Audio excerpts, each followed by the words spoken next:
Faz alguns anos, uma bela e idosa senhora convidou-me para jantar em sua casa.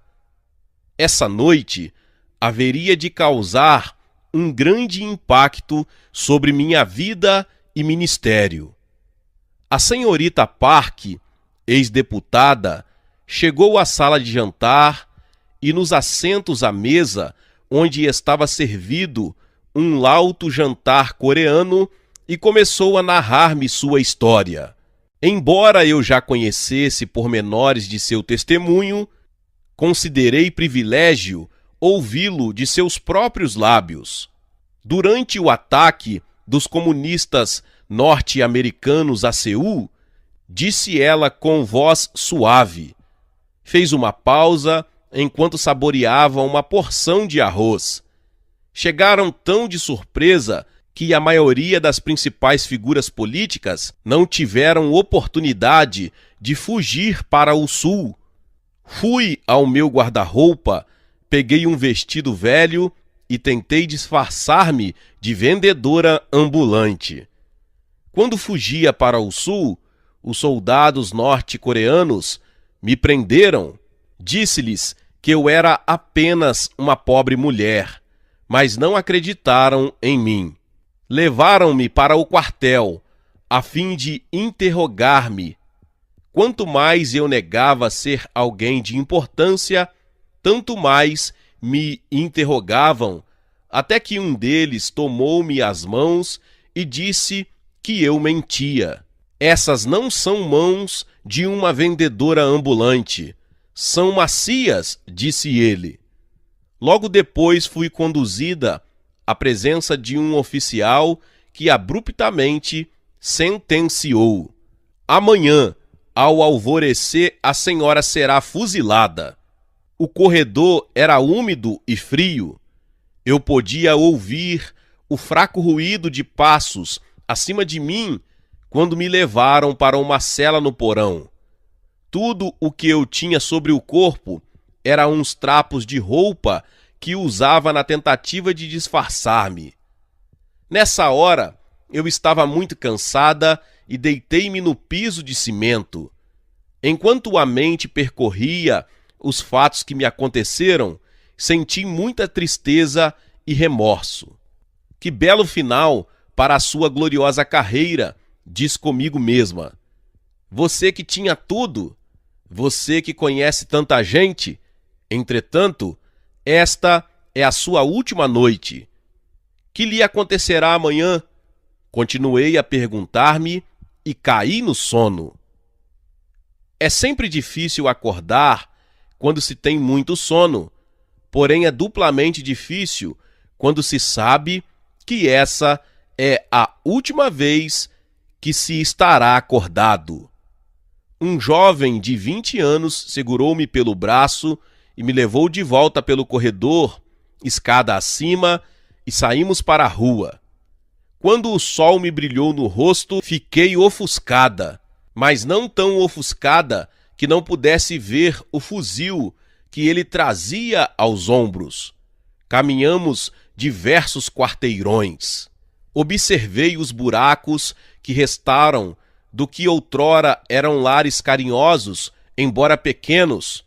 Todas essas casas estavam espremidas umas contra as outras, como se tentassem proteger-se do frio severo que nos recebia naquela manhã. Meus olhos enchiam-se de lágrimas ao lembrar-me dos principais acontecimentos de minha vida. Lembrei-me de sempre estar participando de alguma atividade. Não é comum que uma mulher coreana negligencie o casamento e a educação dos filhos a fim de dirigir uma seção da resistência anti-japonesa. Lembrei-me das emoções sentidas quando as tropas norte-americanas derrotaram os japoneses. Estávamos livres de tudo isso, afinal. Entrei para a política em busca de justiça para o povo, mas logo fui apanhada na ascensão social que apanha o poder recém-encontrado. Minha mente voltou-se para a nossa pequena igreja metodista. Não sentia interesse pelos sermões, mas tinha prazer em cantar os hinos. Na realidade, muitas vezes me via cantarolando alguns de meus hinos prediletos, quando estava amedrontada ou solitária. Quão bondoso amigo é Cristo! Eu cantava baixinho, mas lágrimas me enchiam os olhos e rolavam pela face enquanto eu dizia para mim mesma: você nunca aceitou realmente a Jesus Cristo como seu Salvador. Esta declaração, percebida na mente e proferida em voz baixa, trazia-me sentimentos ainda mais profundos de dor e frustração. Eu me perguntava se Jesus me perdoaria e me salvaria naquele instante. Então, com todas as forças que pude reunir, eu disse: Jesus, vou morrer em poucos minutos. Tenho sido uma pecadora, sei que não mereço, mas peço que perdoes os pecados desta velha e me salves como fizeste com o ladrão na cruz. Senti uma alegria súbita encher o coração. Ele batia tão depressa que, tenho certeza, o jovem que me olhava com curiosidade, enquanto subíamos a colina onde eu seria executada, podia ouvi-lo. Fui perdoada, estava livre, preparada para morrer. Creio sinceramente que ninguém está preparado para a vida sem Cristo, muito menos, porém, para a morte sem a certeza que só o Senhor Jesus Cristo pode dar. Agora que eu me sentia feliz e livre, comecei a cantar em voz alta. Revelou-nos seu amor e nos diz que lhe entreguemos os cuidados sem temor. Cale essa boca, velha, gritou comigo o rapaz que se fizera soldado. Para com essa cantoria agora. Por que deveria eu obedecer-lhe agora? Gritei. Não é verdade que vou morrer? Agora sou cristã. Acabo de ser salva ao subir esta colina e aproveitarei os últimos minutos que me restam na terra para louvar a meu Senhor e Salvador, Jesus Cristo. Que segurança! Jesus é meu, tenho antegozo da glória do céu. Comecei a cantar um novo hino para o jovem e rude soldado. De súbito, veio-me à memória toda a letra do hino e continuei a cantar tão alto quanto pude. Ao lado de outra colina nos arredores da cidade, notei que havia uma área plana. O jovem pegou uma pá e começou a cavar a minha sepultura. Enquanto cavava, continuei cantando. De quando em quando ele me olhava e continuava a cavar. Terminada a cova, ele pegou uma venda, colocou-a nos meus olhos e disse: velha, deseja dizer alguma coisa antes que eu a mate e sepulte seu corpo? Embora eu estivesse com os olhos vendados, percebi que podia ver o que se passava no coração do jovem carrasco ali diante de mim. Ah, sim, disse eu, sentindo pesar por ele. Tenho apenas umas poucas coisas que dizer. Tenho vivido uma vida maravilhosa na terra, mas enquanto caminhávamos para cá, você pôde notar que algo me aconteceu. Acordei esta manhã cheia de medo, agora tenho paz e alegria.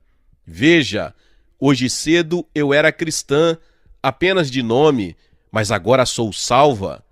Gostaria que pudesse conhecer este maravilhoso Salvador, Jesus Cristo. Eu poderia ter dito mais alguma coisa, mas naquele momento senti algo dizer-me que orasse a favor de meu jovem guarda. Posso passar os últimos instantes de minha vida orando pela sua alma? Perguntei, encaminhando para o buraco que ele havia cavado para minha sepultura. Ajoelhei-me e comecei a orar. Depois de orar uns poucos minutos, ouvi o jovem chorar. Terminei a oração e disse: pronto, pode fuzilar-me agora. Nada, porém, aconteceu. Que havia errado?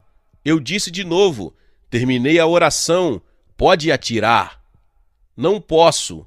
Ouvi-o dizer entre soluços e lágrimas de agonia.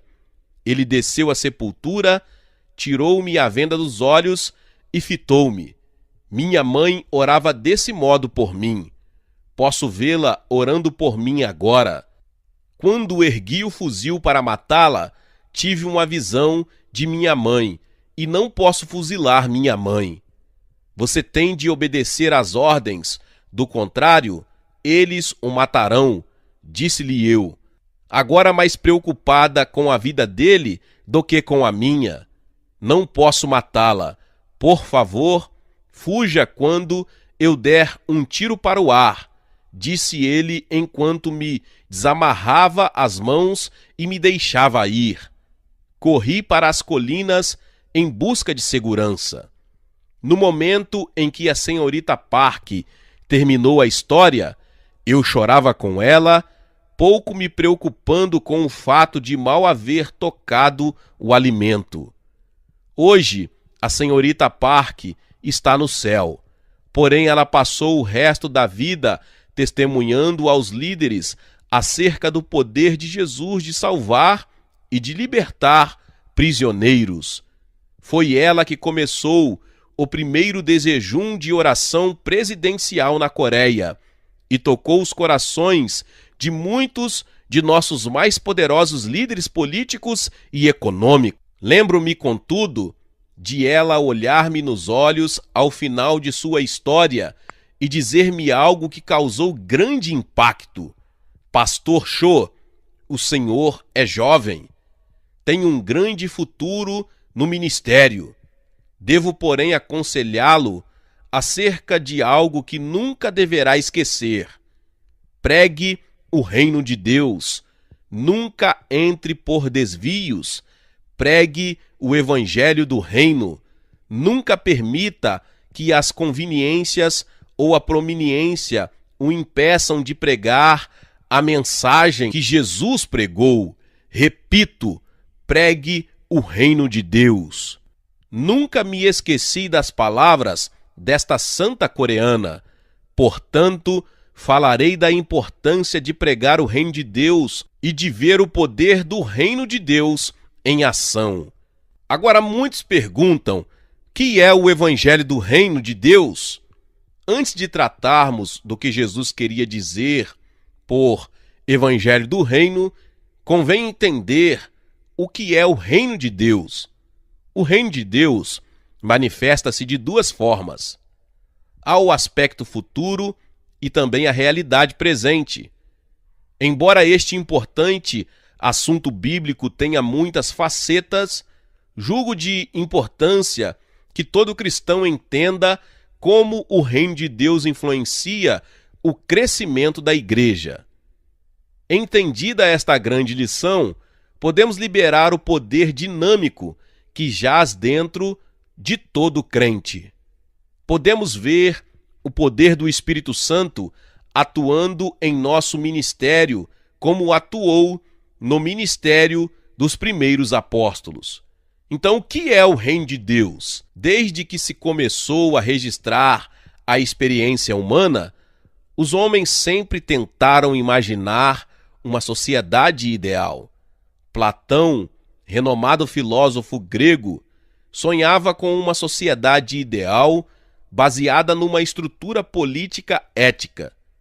Sua república veio a ser um modelo para as futuras sociedades. Mas o próprio Platão reconhecia que suas filosofias políticas e social eram idealistas demais para serem levadas a cabo como a perfeição que ele desejava. Os profetas do Antigo Testamento falaram de uma era futura em que os homens viveriam juntos sem armamentos de guerra. Isaías falou de lanças transformadas em podadeiras e de uma nação não levantar a espada contra outra. Na verdade, a paz do mundo seria tão dramaticamente diferente que ele usou as imagens do lobo habitando com o cordeiro, do leopardo deitando-se junto ao cabrito e do bezerro e o leão novo andando juntos, querendo com isso significar a real mudança nos negócios mundiais que haveria de ocorrer no futuro. A mensagem que Jesus pregou era de arrependimento, porque estava próxima a inauguração de uma nova era. Arrependei-vos, porque está próximo o reino dos céus. Mateus 4,17. Seus ensinos, ilustrações e parábolas versavam, antes de tudo, sobre o reino de Deus. Com efeito, a oração que ele ensinou aos discípulos diz: venha o teu reino, faça-se a tua vontade, assim na terra como no céu. Mateus 6,10. Até ao fim, Jesus nunca deixou de acentuar aos discípulos a importância do reino. Embora seja óbvio a todos os que estudam os evangelhos que a principal ênfase de Jesus era sobre o reino de Deus, Mateus chama-o de reino dos céus porque escrevia tendo em vista os judeus. Há pouco acordo sobre o que é o reino de Deus e o que deveria ser a mensagem do Evangelho do Reino. Agostinho entendia que o reino de Deus era sinônimo da Igreja. O movimento da Reforma desempenhou grande papel em redefinir o significado do reino de Deus. Calvino concordava basicamente com Agostinho. Divergiam apenas sobre que aspecto da Igreja representava o reino de Deus. No seu entender, a verdadeira Igreja, dentro da Igreja visível, era a manifestação terrenal do reino de Deus, cabendo-lhe a missão de transformar as nações do mundo em povos dispostos a submeter-se ao senhorio de Jesus Cristo. A tarefa da Igreja seria possível mediante o uso de um poder especial chamado Evangelho do Reino. Este Evangelho do Reino de Deus tocaria de tal modo a vida, primeiro dos homens e depois das nações, que haveria uma poderosa transformação da realidade social, política e econômica. A Igreja foi comparada ao fermento que lentamente vai permeando a massa da terra de tal modo que num determinado ponto da história a terra proclamaria Jesus como Senhor e Rei. A essa altura, o Senhor Jesus Cristo voltaria a fim de receber o reino que o Pai Celestial preparou para ele. A outra escola de teologia que não tenta explicar o reino de Deus em termos do futuro, procura entendê-lo em seu presente contexto social. Harvey Koss é apenas um dos muitos teólogos modernos que consideram o reino de Deus como uma ordem social produzida pela Igreja. Os problemas de desigualdades, preconceitos, bem como o restante de nossas preocupações sociais, devem ser ventilados e tratados por uma Igreja cônscia de sua missão. Os termos bíblicos são redefinidos para torná-los mais aplicáveis aos problemas. Muitos de nossos líderes eclesiásticos liberais são motivados pelo que consideram falta de interesse dos líderes eclesiásticos evangélicos mais conservadores. Embora, mais adiante, eu externe minha opinião acerca do reino de Deus, creio que há uma falha fundamental em manter-se apenas uma opinião sobre ele. Conquanto eu creia na razão, não creio na infabilidade dela. Há um fundamento maior do que a razão para estabelecer-se o que é realmente o reino de Deus. Esse fundamento é a simples, porém profunda a palavra de Deus. Examinemos alguns princípios bíblicos básicos que nos ajudarão a entender o que é o reino de Deus. Em primeiro lugar, o reino de Deus não é só para o futuro, mas também para o presente. O reino de Deus não é comida e nem bebida, mas justiça e paz, e alegria no Espírito Santo, Romanos 14:17. Paulo revela-nos que o reino de Deus transcende a existência natural do homem e leva-o a experimentar no presente o fruto do Espírito Santo, que, se a pessoa associar-se com o Espírito Santo, tornar-se-á semelhante àquele com quem se associa. O resultado final da associação com o Espírito Santo será uma existência mais de acordo com a qualidade que Deus confere à vida do que com seus aspectos essenciais, como comer e beber. Em segundo lugar, Paulo revela ainda que o reino de Deus é algo em que entramos como resultado da regeneração pelo Espírito Santo. Ele, Deus, nos libertou do império das trevas e nos transportou para o reino do Filho do seu amor. Colossenses 1:13. No grego, a palavra transportou é metastasen, que significa literalmente mudar de lado. Pode-se comparar este versículo a um jogo de futebol, quando o time ocupa um lado do campo. Num lado está a equipe representando o reino das trevas, no outro, a que representa o reino de Deus. Durante o jogo, um dos principais jogadores do time das trevas tira a camisa, vai para o banco do adversário e veste a camisa do reino de Deus. Depois ele entra no campo para jogar contra o time das trevas. Ele simplesmente troca de lado. Foi isto que aconteceu conosco. Passamos de um reino para o outro, o reino de nosso Senhor. Em terceiro lugar, o reino de Deus também é retratado em sua perspectiva futura de bem-aventurança eterna. Por isso, irmãos, procurai com diligência cada vez maior confirmar a vossa vocação e eleição, porquanto, procedendo assim, não tropeçareis em tempo algum. Pois desta maneira é que vos será amplamente suprida a entrada no reino eterno de nosso Senhor e Salvador Jesus Cristo. 1 Pedro 1, 10 e 11. Jesus falou do futuro ao dizer: muitos virão do Oriente e do Ocidente e tomarão lugar à mesa com Abraão, Isaque e Jacó no reino dos céus. Ainda no capítulo 13 desse mesmo evangelho, nosso Senhor narra parábolas que dão maior clareza ao que para ele significava o reino de Deus.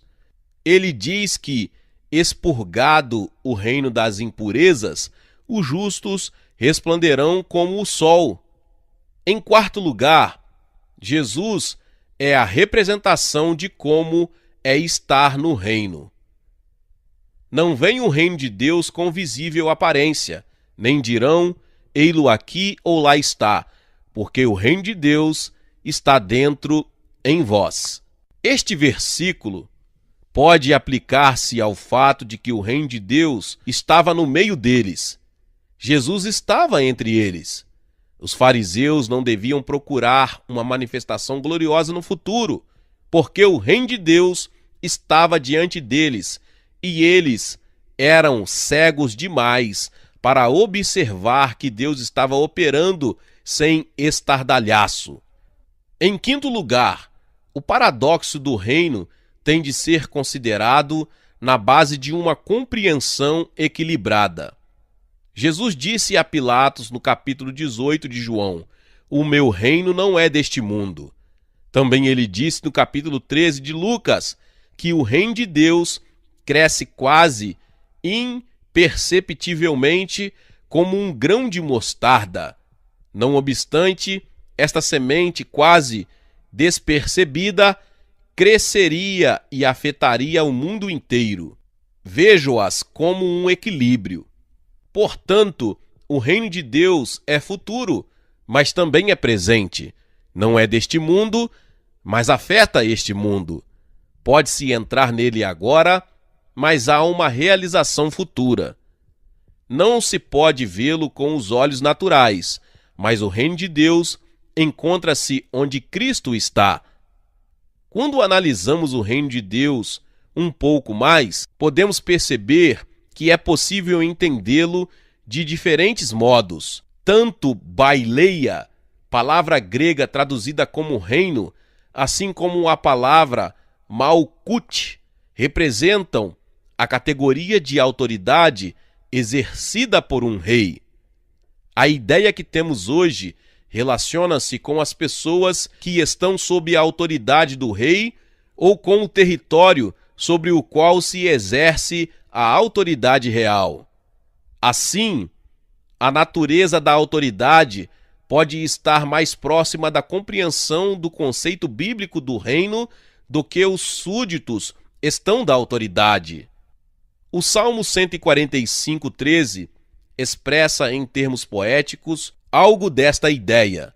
O teu reino é o de todos os séculos, o teu domínio subsiste por todas as gerações. Na poesia clássica hebraica, os 2 versos do poema devem expressar a mesma ideia de modos diferentes. Portanto, o conceito que o poeta tem do reino é de que era domínio real de Deus. Glória a Deus, louvado seja o nome do Senhor. Talvez você chegou aqui pela primeira vez e ainda não é inscrito aqui no canal. Se inscreva aqui no canal e ative o sininho das notificações. Todos os dias são postados vídeos abençoados aqui no canal para te abençoar. Deixe também o seu like e não se esqueça de compartilhar esta palavra com mais pessoas. Meus irmãos e minhas irmãs, nos vemos nos próximos vídeos. Amém. Seja membro do canal Vinícius Siqueira e obtenha benefícios que só os membros têm. Então, você que já é inscrito no canal e ativou o sininho das notificações, logo você vê o botão Seja Membro, clique nele e obtenha os benefícios. E o primeiro benefício é que você tem uma mensagem destacada. Quando você faz um comentário aqui no canal, você tem um destaque na sua mensagem. E isso é muito importante porque você mostra para os outros que você apoia este canal. E outro benefício que você tem é que você pode compartilhar os devocionais diários, que são 365 devocionais, que são postados todos os dias aqui no canal. Existe um grupo específico e a pessoa recebe um link que é direcionado para o grupo. E nesse grupo você tem todos os devocionais de todos os dias do mês, que você recebe logo pela manhã, e você tem o benefício de compartilhar esses devocionais com os seus contatos. Esse benefício é apenas para os membros. No YouTube não tem como compartilhar os devocionais, apenas ler na comunidade do YouTube, mas quem é membro tem o benefício de compartilhar com todos os seus contatos e as suas redes sociais. Seja membro!